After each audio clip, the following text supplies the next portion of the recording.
Halo, apa kabar semua? Kembali dengan Putu Reza di Project Review dan melanjutkan bahasan yang kemarin soal iPad Air. Sekarang masih tentang iPad, tapi saya mau ngebahas tentang aksesorisnya yang pastinya udah ditanya juga kemarin adalah tentang Magic Keyboard ya. Ini dia, Magic Keyboard dari Apple.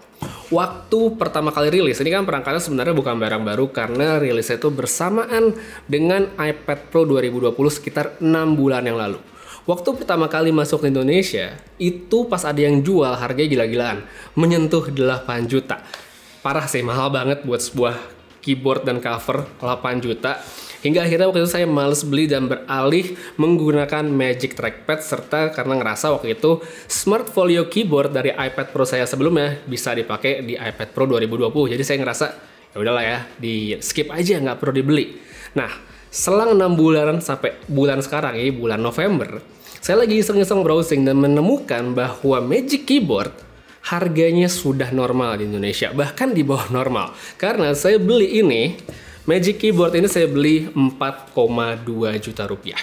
Lebih murah dibandingkan harga retail di Apple Store Singapura yang kalau kita cek itu kalau dikonversi ke rupiah sekitar 4,6 juta rupiah. Jadi ada perbedaan sekitar 400 ribu antara harga di Indonesia dengan Singapura, dan surprisingly lebih murah. Itulah kenapa saya akhirnya memutuskan beli, dan ternyata emang bener keyboard ini enak banget dipakainya. Buat yang belum pernah lihat, ini Magic Keyboard dengan kotaknya.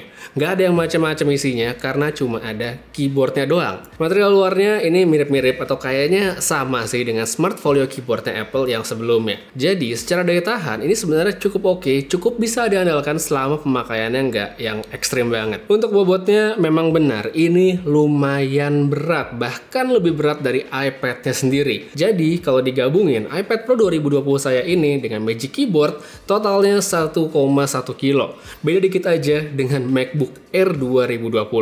Ini yang ukurannya 11 inch ya, tapi kalau buat iPad Pro yang 12,9 inci memang katanya sih jauh lebih berat. Dalam kondisi polosan, belum dipasangin iPad, beginilah kurang lebih bentuk dari cover keyboardnya. Kelihatan ya standar banget, tapi di bagian tengah ini ada hinge yang kokoh banget buat menopang iPad-nya.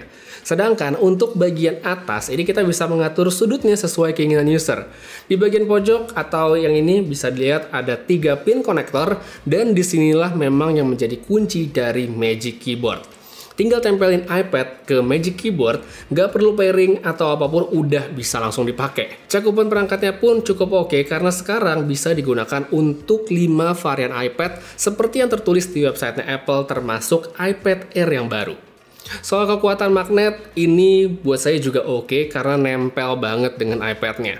Jadi entah itu mau kesenggol atau sekedar ngubah layarnya, angle-nya diganti, itu bisa dilakukan dengan sangat mudah. Pilihan angle-nya pun bervariasi, jadi bisa dipakai dengan macam-macam gaya dan itu pun nggak jadi masalah. Untuk keyboardnya sendiri, ini juga menarik banget karena nggak seperti Smart Folio yang lembek. Magic Keyboard membawa mekanisme scissor seperti yang ada di MacBook Air. Jadi experience ngetiknya itu beneran kayak pakai keyboard laptop, tactile, responsif, pokoknya enak banget. Habis itu nilai tambah lainnya seperti yang juga udah pada tahu adalah di trackpad. Ini sama kayak trackpad yang ada di MacBook. Apa yang dipasangkan Apple di sini juga sama baiknya. Responsif, akurat, dan dilengkapi sama berbagai gestur jari yang begitu memudahkan pemakaian. Buat yang mungkin udah terbiasa pakai MacBook dan trackpadnya, experience yang diberikan di sini tuh sama baiknya. Dan sekali lagi bikin iPad semakin dekat untuk menggantikan sebuah laptop. Di sini konteksnya adalah MacBook. Jadi emang experience itu udah bagus banget. Satu lagi sebelum menutup, di bagian engsel keyboardnya, jadi kan tadi udah dilihat ada satu port USB-C. Jadi kalau digunakan sama iPad-nya, user akan jadi punya 2 port.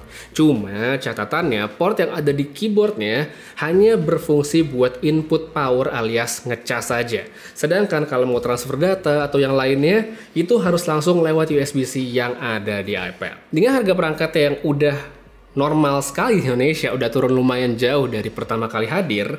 Menurut saya bisa bilang kalau Magic Keyboardnya iPad ini adalah perangkat yang worth it banget buat dibeli jika bersedia mengeluarkan uang lebih guna memberikan experience yang lebih pada sebuah iPad. Memang ya harganya mahal, nggak bisa dibohongin, tapi secara fitur dan experience memang ya sebanding dengan yang diberikan. Tambah lagi, kalau ngelihat dari kebiasaan Apple ya akhir-akhir tahun ini, kayaknya sih ini barang lifespan-nya masih panjang, jadi kemungkinan masih bisa dipakai di perangkat-perangkat Apple di masa mendatang. Tapi kalau memang ngerasa, wah mahal banget gitu, keyboard doang 4 juta sama cover, ya nggak masalah karena fungsinya pun sebenarnya masih bisa digantikan oleh Magic Trackpad, atau kalau mau pakai mouse Bluetooth itu juga bisa sama-sama aja oke-nya. Jadi mau pakai Magic Keyboard, mau pakai Magic Trackpad, semuanya balik lagi kebutuhan sama preferensi masing-masing, dan cuma kamu aja yang bisa menentukan mana yang lebih baik buat diri sendiri. Saya cuma bisa sharing aja. Dan kalau kamu tertarik untuk membeli Magic Keyboardnya, saya udah taruh linknya pada kolom deskripsi di bawah, jadi langsung aja diklik buat beli.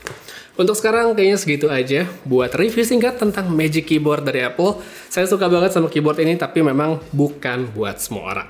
Sampai ketemu lagi di video berikutnya. Putra pamit, jaga kesehatan selalu, dan seperti biasa, have a nice day.